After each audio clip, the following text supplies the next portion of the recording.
Saludos amados en el nombre del Señor. Este es su programa Caminos Inescrutables y en el día de hoy estaremos llevando la palabra del Señor, continuando con el tema que llevamos ya por meses sobre lo que se llama la Cristología o quién es Jesús. Hemos estado llevando esta programación desde el punto de vista histórico, es decir, desde el tiempo de la era del primer siglo de la era cristiana, y hemos seguido hasta nuestros días, es decir, hasta nuestra era contemporánea, y estamos tocando sobre el tema de la cristología. Como hemos dicho otras veces, el tema de la cristología es un tema sumamente amplio, sumamente enorme. Hay muchísimo escrito sobre el mismo, y nosotros estamos tocando en el día de hoy lo que se llama la teología de liberación. Estamos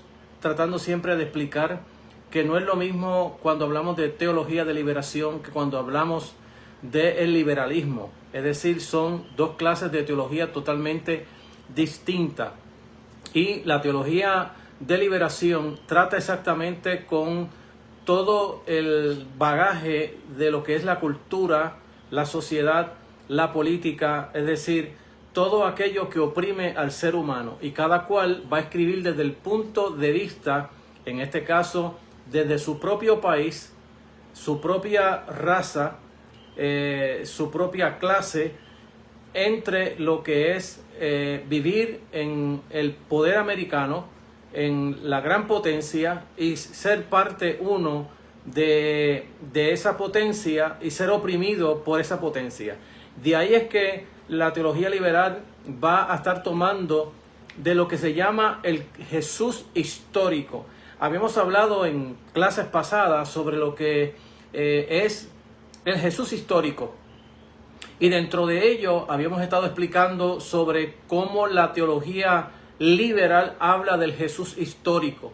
Pero la teología de liberación va a estar tocando sobre el Jesús histórico, pero desde el punto de vista de la encarnación y del Jesús que sufrió la opresión de Jerusalén como el poder económico, religioso, cultural de todo Israel. Entonces, desde el punto de vista se está tocando al Jesús histórico, pero desde otro punto de vista teológico y bíblico. Por otro lado, también queremos estar hablando de que cuando hablamos de teología de liberación, no estamos hablando de ninguna manera de echar fuera demonios o de demonología. Estamos hablando de cómo estas teologías de liberación se encuentran dentro del asunto de la sociedad y la política y la cultura, y cómo ellos tratan de buscar liberación del pueblo que oprime, de los blancos que oprimen, en este caso de la gran potencia americana. Entonces, y claro está que dentro de esta teología también de liberación se está tocando también cómo se entiende a Jesús desde la encarnación, y dónde Jesús vino a criarse y cuáles eran los epítetos raciales, culturales, lingüísticos que habían dentro de la persona de Jesús cuando Dios tomó y decidió encarnarse en lo más bajo exactamente de la población de Israel. Así que vamos a estar orando y dándole gracias al Señor por este programa, y le pedimos que siempre ore por nosotros. Hemos estado unas semanas fuera del aire por problemas de internet y otros asuntos ajenos a nuestra voluntad, pero aquí estamos nuevamente tratando de traerle palabra del Señor de una manera clara y precisa para que se pueda entender la fe cristiana. Oremos en el nombre de Jesús y encomendamos este programa para la gloria y la honra del Señor y bendición de todos aquellos que nos ven y nos escuchan y aprecian este programa. Padre, gracias te damos por tu bondad, por tu misericordia. Te pedimos en el nombre de Jesús que tomes control y dominio de este programa y que bendigas, Señor, este programa en la vida de cada creyente que lo ve, que lo escucha y que lo aprecia.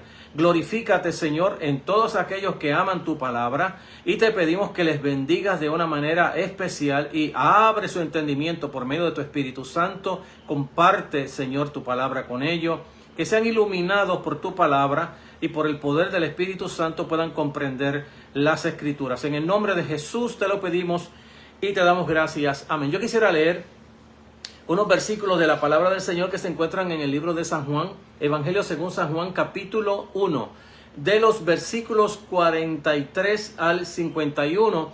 Y de hecho, en lo que estaremos tocando en el día de hoy, lo que es la teología o la cristología hispana, estaremos tocando y mirando estos versículos de la palabra del Señor que también nos van a revelar lo que se opinaba de un Galileo. Allí dice la Escritura, la gloria de Dios y bendición de nuestras vidas. Al siguiente día Jesús quiso partir para Galilea y encontró a Felipe. Jesús le dijo, sígueme. Felipe era de Betsaida, del pueblo de Andrés y Pedro. Felipe encontró a Natanael y le dijo, hemos encontrado a aquel a quien escribió Moisés en la ley, también los profetas. Es Jesús, el hijo de José, el de Nazaret. Le respondió Natanael, ¿de Nazaret puede salir cosa buena? Le dijo Felipe, ven y verás. Cuando vio Jesús que se acercaba a Natanael, dijo de él, ahí tienes un israelita de verdad en quien no hay engaño. Natanael le preguntó, ¿de dónde me conoces? Respondió Jesús, te vi cuando estabas debajo de la higuera antes que Felipe te llamara. Le respondió Natanael, Rabí, tú eres el Hijo de Dios, tú eres el Rey de Israel. Jesús le contestó, por haber dicho que te vi debajo de la higuera, ¿crees? Has de ver cosas mayores, añadió. En verdad os digo, veréis el cielo abierto y los ángeles de Dios subir y bajar sobre el Hijo del Hombre. Dios bendiga su palabra en la vida y los corazones de cada creyente. Bien, en el resumen que tengo sobre lo que se entiende por teología de liberación, vuelvo a repetir, es un resumen, porque si nosotros estuviéramos tocando estos temas de cristología a profundidad, nos tardaríamos años para poder tocar uno de ellos, así que hemos tomado un pequeño frasco del extracto de lo que son cada una de estas teologías. No las vamos a tocar todas, porque hay ciertas teologías en las cuales, de liberación, en las cuales nosotros no estamos de acuerdo, pero estamos tocando aquellas que tienen prominencia dentro de la teología contemporánea del día de hoy y que debería todo creyente conocer este tipo de cristología, es decir, de cómo se entiende Jesús dentro de mi realidad cultural, social, económica, política, lingüística. Porque de esta manera puedo encontrarme con Jesús, mirar a Jesús, mirar la salvación que Jesús trae, el reino que Él representa y que trae al mundo dentro del problema cultural, religioso, político, social y económico dentro del cual se encontraba Jesús, en el cual yo me encuentro o se encuentra cualquier otra persona que sea de cualquier país del mundo. Entonces, la teología de liberación exactamente está tocando esas áreas de cómo yo me encuentro, cómo se encuentra el ser humano, ya sea en Puerto Rico, ya sea en los Estados Unidos, ya sea en el Perú, en Sudamérica, Centroamérica, ya sea en el Caribe, ya sea en los países asiáticos o los países musulmanes, es decir, en todas partes del mundo, cómo yo me encuentro dentro de esa sociedad en la cual yo vivo, en la cual yo como, bebo, participo, pero no solamente eso, qué opresión, qué discriminación, qué enajenación o invisibilización tengo yo dentro de mi propia sociedad y cómo yo veo a Jesús de Nazaret dentro de esa problemática. Y de ahí la pregunta que hacemos siempre cuando estamos tocando este tipo de mensajes de la cristología: ¿quién es Jesús para mí? Ya hemos tocado desde el primer siglo de la era cristiana cómo se entendía Jesús las herejías que surgieron dentro de los primeros siglos de la era cristiana, cómo estos herejías siguen hasta nuestros días y cómo se han despertado otras nuevas herejías dentro de nuestro mundo contemporáneo y dentro de lo que es ahora lo que se llama la teología de liberación. Y dentro de esta teología de liberación tenemos dos teólogos prominentes que han escrito sobre la teología hispana. Hay muchos más que pudiéramos mencionar, pero no lo vamos a hacer por causa del tiempo. Entre ellos está Elizondo, teólogo católico romano, y por el otro lado también tenemos a Justo González, también un teólogo prominente que ha escrito más de 100 libros de teología dentro de la fe cristiana y que ha sido una bendición para el pueblo hispano.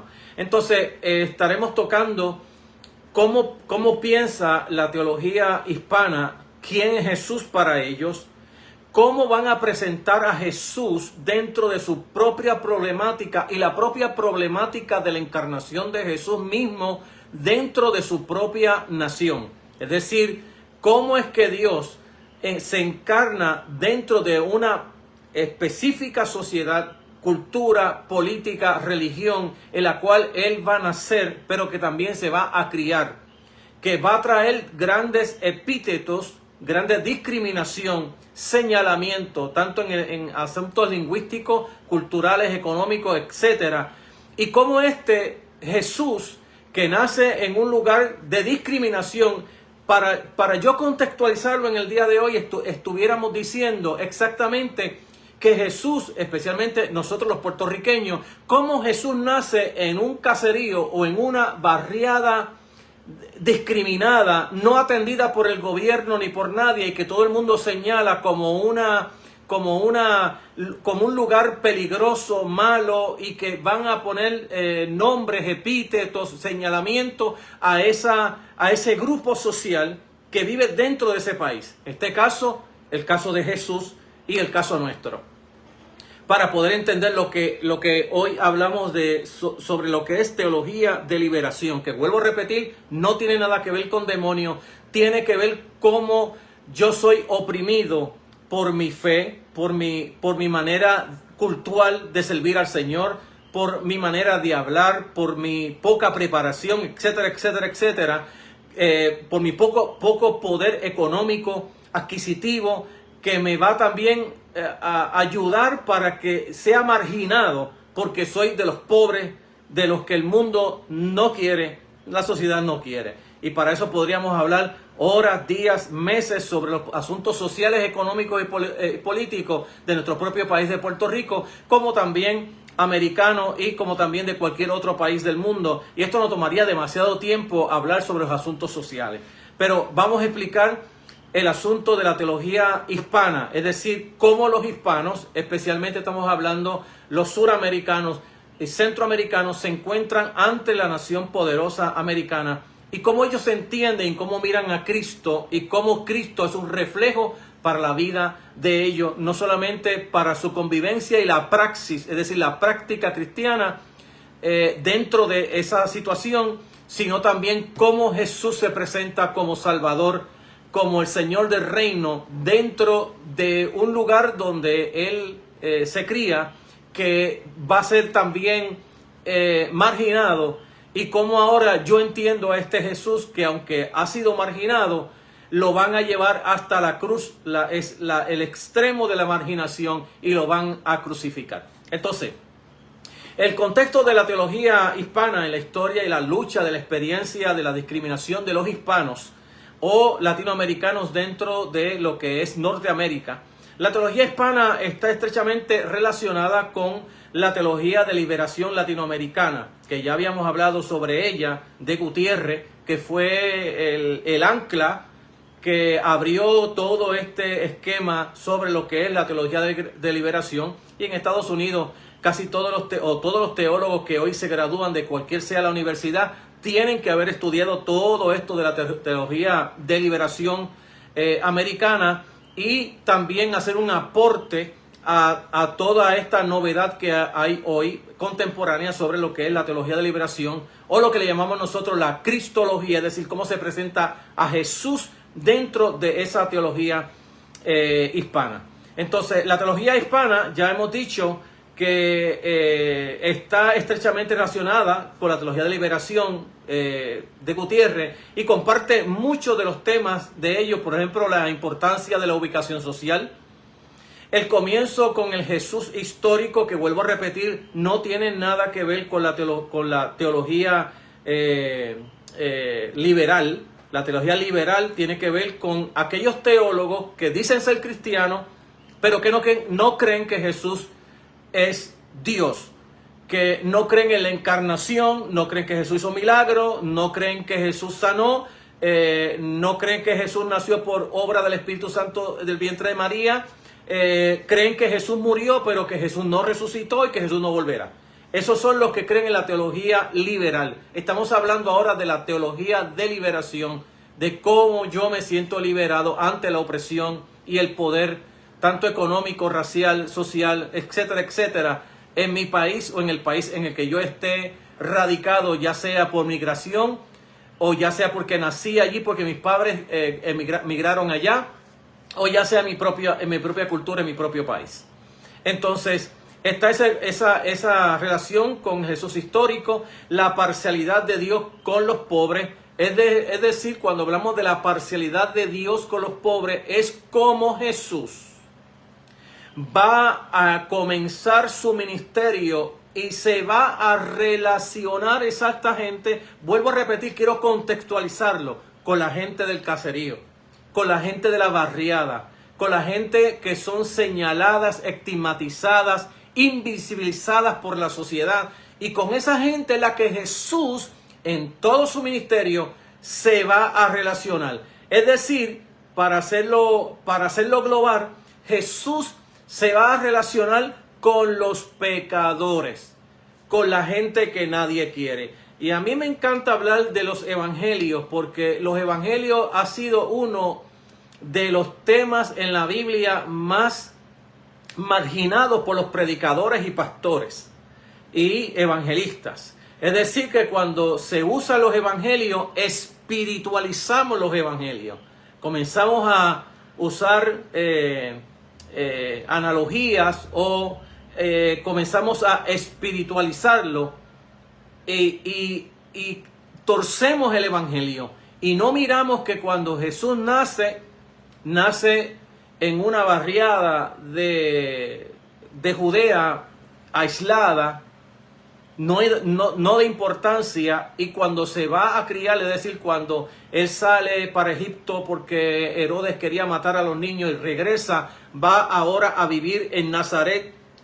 Vuelvo a repetirlo para contextualizarlo, es como vivir en el caserío o vivir en una barriada que hoy le llamamos nosotros mala muerte, o le llamamos una barriada que la gente ve que es mala, que tienen un hablar diferente, lo que llamamos nosotros una subcultura.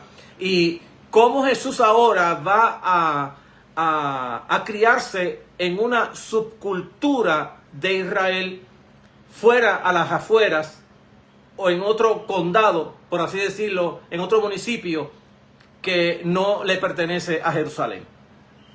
Dentro de ello, estamos mirando a ese Jesús histórico, la parcialidad de Dios, es decir, cómo Dios se parcializa o cómo Dios se junta.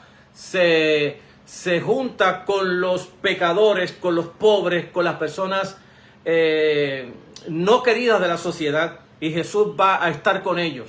Eso es lo que Él hizo, y de cierto es lo que seguirá haciendo en el día de hoy. Por lo tanto, cuando nosotros hablamos de Jesús, no hablamos de un Jesús que se junta con los ricos, come con los ricos, con los reyes, con los poderosos, que no le importa a los pobres. Todo lo contrario, lo que Jesús hace es juntarse con la gente mala de la sociedad. Vuelvo a repetirlo, con quien Jesús se acercó, comió y bebió, fue con la gente mala de la sociedad, con aquella gente que los fariseos le llamaban pecadores. Entonces, cuando nosotros miramos el contexto histórico de Jesús, con quien Jesús comía y bebía, Jesús no estaba comiendo con los príncipes, los sacerdotes, los poderosos, la clase alta de Israel, sino todo lo contrario, con los marginados, con aquellas personas que tú y yo quizás ni nos sentaríamos a comer con ellos.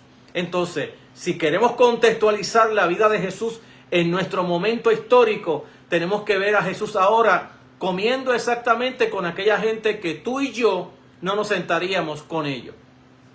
Entonces, estamos mirando en ese caso lo que es la parcialidad de Dios, que es lo que las otras teologías también van a estar mirando, la teología de liberación. La inseparabilidad de la fe y la práctica, es decir, que la fe tiene que estar acompañada con la praxis. Si no hay una fe acompañada con la praxis, diría Santiago, la fe es totalmente muerta. Que lo que Jesús predicó, Jesús lo hizo en acción. Cuando Jesús habló de misericordia, Él comió y bebió con la gente de su patria, que tú y yo no nos sentaríamos con ellos a vivir. Es decir, que cuando Jesús viene predicando el evangelio, las buenas nuevas de que el tiempo se había cumplido, Dios se encarna y Dios va a vivir ahora en Jesús, va a vivir en las barriadas, estigmatizadas por la sociedad, enajenadas por la sociedad, sociedades invisibilizadas por la sociedad, va a comer y beber con ellos, y la práctica de la fe que Él va a predicar, de la enseñanza del reino que va a predicar, va a convivir exactamente con esas personas enajenadas de la sociedad. Entonces, estaremos mirando también los propios distintivos que tiene esta teología. Como hemos dicho, que los dos grandes teólogos que comparten esta teología es Elizondo y también Justo González, pero también hay, como ya dije, otros teólogos que no voy a mencionar, que personalmente los conozco, pero no voy a mencionarlos porque estoy tomando solamente este resumen para poder explicar sobre esta teología de liberación, es decir, cómo se entiende a Cristo dentro de mi problemática del día de hoy. Entonces, Virgilio Elizondo describe como, de hecho, un fiel católico romano que aprecia, por un lado, la unidad de la fe de la Iglesia, afirma la doctrina cristológica de la Iglesia y también celebra la particularidad de la fe y las prácticas de los cristianos hispanos. Es decir, que dentro de lo que llamamos la unidad de la fe hay una diversidad. Y esto lo quiero explicar porque sé que hay muchas personas que si no cantan como ellos y no celebran como ellos, no son parte mía. Dentro de lo que es la iglesia ecuménica o la iglesia universal, cuando hablamos de ecumenismo, estamos hablando de la iglesia universal, no estamos hablando del falso ecumenismo, sino del ecumenismo bíblico, que es toda la iglesia del Señor en todos los países del mundo, ya sean todas evangélicas, de distintas denominaciones o movimientos, como hablamos. Es decir, que dentro de la unidad de la iglesia o de la unidad de la fe existe una diversidad. En este caso, Elizondo está mirando que él, como católico, entiende que hay iglesias evangélicas que son sus hermanos en la fe, aunque son evangélicos. De la misma manera, hay otros hermanos que son pentecostales, que son metodistas, presbiterianos, etcétera, etcétera, etcétera, que tienen distintas, quizás liturgias, maneras de celebrar la fe cristiana, pero que todos somos hermanos, que todos pertenecemos al mismo Cristo Jesús que murió por nosotros, y que por eso hay una unidad en la fe, pero por otro lado hay una gran diversidad dentro del pueblo de Dios. Que yo no puedo juzgar a otros porque su diversidad sea distinta a la mía. Ya hemos dicho montones de veces, y lo sigo repitiendo, que en la Reforma salió aquella conversación que decía que en lo esencial unidad, en lo no esencial diversidad, pero en todos amor. Entonces, su concepto central en cristología y eclesiología es el mestizaje o mezcla cultural y racial. Es decir, que se entiende dentro de la fe cristiana la unidad de la fe, se entiende que hay personas de distintas estratas sociales, culturales, económicas, etcétera, etcétera, pero que todos somos hermanos. Un gran problema que no se mira, de hecho, dentro de América del Norte, es que dentro de América del Norte existe un grave problema, y es el problema de que dentro de el evangelicalismo americano hay lo que se llama la superioridad del blanco sobre el negro, sobre el hispano, sobre el judío, sobre etcétera, sobre etcétera. Es decir, que es la dominación del blanco representada por Donald Trump, el supuesto evangélico. Entonces, la iglesia evangélica o el evangelicalismo americano es totalmente racista. Entonces, no representa a Cristo, aunque hablan de Cristo, predican a Cristo, pero no representan a ese Cristo, porque el Cristo de la fe, el Cristo bíblico de la Biblia, el de los evangelios, fue totalmente aquel Cristo que se juntó con toda clase de personas que, vuelvo a repetir, tú y yo quizás no nos sentaríamos con ellos, pero que Jesús sí se sentó y comió con ellos, bebió con ellos. Aquellos pecadores, ver que Jesús comía y bebía con ellos, se arrepentían de sus pecados. Y miramos el caso, por ejemplo, de Zaqueo, que dijo: Señor, si en algo le he fallado algo, le voy a duplicar 4 veces más lo que le haya fallado, lo que le haya faltado, lo que le haya robado. Entendían que la misericordia que usó Jesús con ellos en la praxis hizo o despertó arrepentimiento en todos aquellos llamados dentro de la sociedad judía y especialmente en Jerusalén, los pecadores.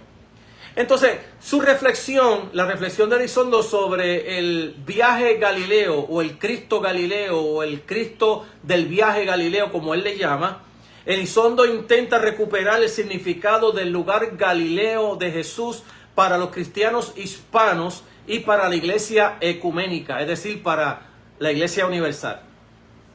Elizondo encuentra varias capas de significado en el hecho de que Jesús fuera Galileo. Y aquí es que Elizondo comienza a recuperar o a visualizar la propia cultura de Jesús, el propio lugar de su nacimiento y más allá, el propio lugar donde él se cría, que es entonces Galilea. Entonces, ser un judío galileo le clasificaba a uno como, fíjese, como un forastero en muchos aspectos, geográficamente, socialmente, culturalmente, lingüísticamente, religiosamente. En el caso de Galileo, era una región en la que vivía gente de origen mixto, una región económicamente marginada. Por eso es que cuando estoy hablando de contextualizar dónde Jesús se cría, mírese usted mismo dentro de un caserío o una barriada de nuestro país de Puerto Rico que es sistematizada, que el gobierno no le da importancia, no les embrea sus carreteras, no les importa nada. Y si algo hacen, lo hacen para que ellos piensen que el gobierno está pensando en ellos. Entonces, este es el caso de Jesús en Galilea, una región económicamente marginada, separada del centro del poder de Jerusalén, una región conocida no solo por su dialecto distintivo. Recuerda cuando Jesús fue llevado para ser crucificado, que le preguntaron a Pedro: ¿tú también hablas como ellos? Es decir, esa manera lingüística de comunicarse, de expresar sus palabras, sus sentimientos, era característico de una barriada, como llamamos hoy, esa barriada Mala Muerte o ese caserío. Entonces, sino también asociada a la ignorancia, por otro lado, religiosa, y la laxitud en las observancia de las culturas, las costumbres y tradiciones y ceremonias religiosas judías. Es decir, que cuando hablamos de Galileo estamos hablando de gente culturalmente un poco irreverente, personas que no tuvieran una litúrgica estructurada, ¿no?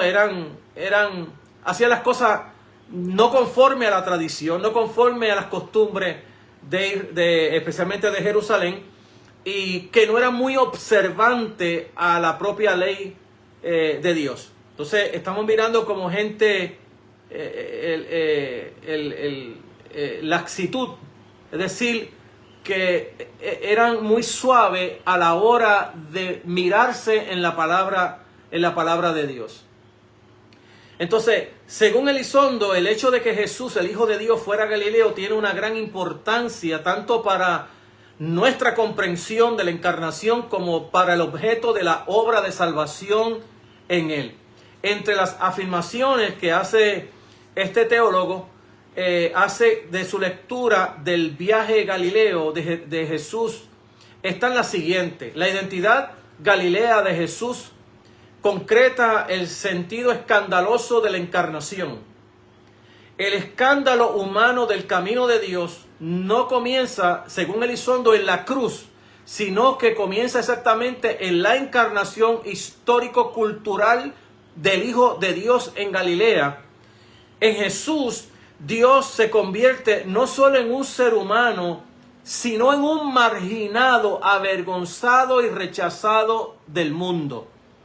Al igual que otros teólogos contextuales o de liberación, Elizondo se centra en Jesús histórico, pero no en la misma manera del gremio académico de sus diversas búsquedas de Jesús histórico, es decir, de la teología no de liberación, sino la teología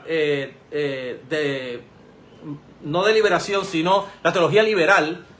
Elizondo le preocupa la persona y la obra concreta de Jesús en el entorno histórico particular, tal como se describe en los evangelios. Es decir, que se está mirando a este Jesús, es decir, a este Jesús que en su encarnación viene a vivir en el barrio Malamuerte. Viene a tomar las costumbres, la manera de hablar y de expresarse de ese lugar específico, lo que llamamos hoy nosotros una subcultura. Y Jesús viene predicando, por otro lado, el reino de Dios, como que Él es el rey del reino que Dios había prometido a los padres, a los profetas, a los reyes de Israel, en el caso más conocido, en el caso de David, que se le profetiza a David que se sentaría en su trono un hijo de David, es decir, el Cristo, Jesús, el Señor, y que este Jesús viene a estar, mire, en vez de haber nacido exactamente en Jerusalén, donde estaba la pompa, donde estaba la gente de dinero, donde estaba la mejor cultura, la mejor educación, Jesús viene a vivir exactamente en el caserío. Jesús viene a vivir exactamente en las comunidades marginadas de la sociedad. ¿Quién iba a seguir a este Galileo llamado Jesús de Nazaret, cuando este era un hombre sin educación? No había estudiado en las universidades prestigiosas de Jerusalén. No era del gremio de los fariseos y que era un carpintero de profesión. Entonces, ¿cómo miramos a Jesús? Cuando nos miramos a nosotros mismos siendo marginados por la sociedad, por los ricos, por el gobierno. En Puerto Rico existe grandes problemas de esa índole, como ocurre en todos los países del mundo, y nosotros, la iglesia, deberíamos estar orando aquella oración que Jesús nos ordenó orar, que fue, y Él dijo: Padre nuestro que estás en los cielos, santificado sea tu nombre, venga a nosotros tu reino, venga a nosotros tu reino y tu voluntad se haga en la tierra como en el cielo. Es decir, cuando el hombre y la mujer de Dios se ve marginado en la sociedad, ya sea por su fe, ya sea por su poco poder económico adquisitivo, ya sea por su poca educación, ya sea porque vive en una comunidad marginada por la sociedad, es tan marginada que mi experiencia que vi con mis propios ojos era que uno de mis hermanos vivía exactamente en un caserío en Puerto Rico, y cuando fue a estudiar a la universidad, tuvo que poner la dirección de mi casa para que ni la universidad ni los estudiantes lo marginaran porque él vivía en un caserío. Se educó, fue profesor en la universidad, nadie sabía que él vivía en un caserío porque siempre la dirección que ponía era la dirección de mi casa por la marginación que existe todavía en nuestro propio país de Puerto Rico, algo que yo he experimentado porque yo pastoreé 7 años y pico dentro de uno de los caseríos más importantes de Puerto Rico y de los más grandes en Puerto Rico, y veía hermanas de la iglesia que cuando iban a solicitar empleo, porque ponían la dirección de ese residencial, no le daban empleo. Entonces, miremos a Jesús hoy como está mirando la teología de liberación, cómo estamos reflejándonos en la persona de Jesús y cómo Jesús representa a aquellos pobres y marginados de la tierra que necesitan de su gracia, de su perdón, que necesitan de su acercamiento, de su misericordia. Dios tiene misericordia del pecador más escandaloso que hay hoy sobre la faz de la tierra. A mí me da pena, una de las grandes noticias que vi en mi país de Puerto Rico fue la noticia de una persona muy conocida en Puerto Rico porque practicaba boxeo, que mató a su esposa y a su hijo en su vientre. Y escuchaba yo en las redes sociales, leía yo en las redes sociales cómo los propios cristianos pedían hasta la pena de muerte sobre esta persona. Cuando uno mira ese tipo de cristiandad y se mira en la persona de Jesús, uno mira a un Jesús que comía y bebía con los pecadores, con los marginados, con las personas que nadie se atrevía a comer y a beber. Quiero terminar esta expresión que estoy llevando cuando Jesús fue invitado a la casa de un grande fariseo. Mientras Jesús fue a la mesa a comer, el fariseo no se acordó de los asuntos culturales de Jerusalén, que era que cuando tú invitabas a alguien a la casa, llamabas a uno de tus esclavos y los esclavos le lavaban los pies a los invitados. Pero como aquel fariseo invitó a Jesús y nadie le dio esa hospitalidad, una mujer de la calle, ya usted sabe lo que hablo de la calle, llegó a los pies de Jesús. Con sus lágrimas usó el balde de agua para mojarle los pies a Jesús. Y con su cabello lo usó como la toalla para limpiarle los pies a Jesús. El fariseo miraba a Jesús y decía en su mente, si este fuese profeta, supiese qué clase de mujer baja le está lavando los pies. Si este fuese profeta, se daría cuenta qué vajedad hay aquí. Y ha entrado esta suciedad en mi casa. Jesús le hizo una pregunta al fariseo. A lo último, Jesús le dijo, fíjate, tú me invitaste y no me lavaste los pies. Y esta mujer no ha cesado de llorar, es decir, hipotéticamente de tomar un balde de agua con sus lágrimas y usar su cabello como una toalla y lavarme los pies. Al que mucho se le perdona, mucho ama. Bien, amados, te he llevado la palabra del Señor de una manera contextual y contemporánea y esperamos que la palabra del Señor siga trabajando en tu vida y que te intereses por esta teología de liberación, que es una teología esencialmente necesaria para conocerla a todo pastor y todo evangelista. La iglesia debería conocerla.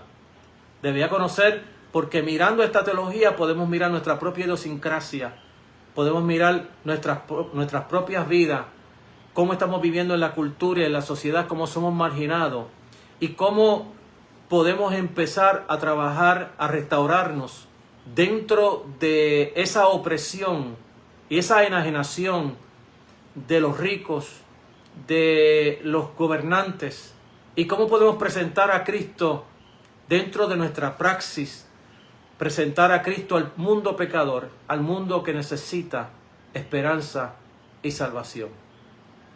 Amados, oramos para culminar este programa en el día de hoy, y esperamos que la próxima semana, Dios mediante el sábado, si así Dios me lo permite, poder seguir llevando esta enseñanza de la palabra del Señor y ser de bendición y de inspiración a tu vida. Padre, gracias te damos por tu amor, bondad y misericordia, y te pedimos que la gracia del Señor toque miles de vidas. Que el Jesús histórico, aquel que nació en una pequeña aldea en Belén de Judea y que se crió en una de las barriadas más estigmatizadas de la sociedad, hoy podamos comprender también que la encarnación tuvo que ver con ese Dios que llegó a lo más bajo de nuestra sociedad y allí presentó el reino de Dios para salvar a toda la humanidad desde la opresión, desde la esclavitud, desde la enajenación. Señor de la sociedad, ese Cristo maravilloso trajo salvación a todo el mundo pecador. Gracias por tu amor y tu misericordia. En Cristo Jesús te lo pedimos y te damos gracias. Amén. Amados, que el Señor te bendiga 1000 veces más que a mí, traiga paz a tu vida, traiga alegría a tu corazón, y te bendiga de una manera especial, de una manera rica. En el nombre de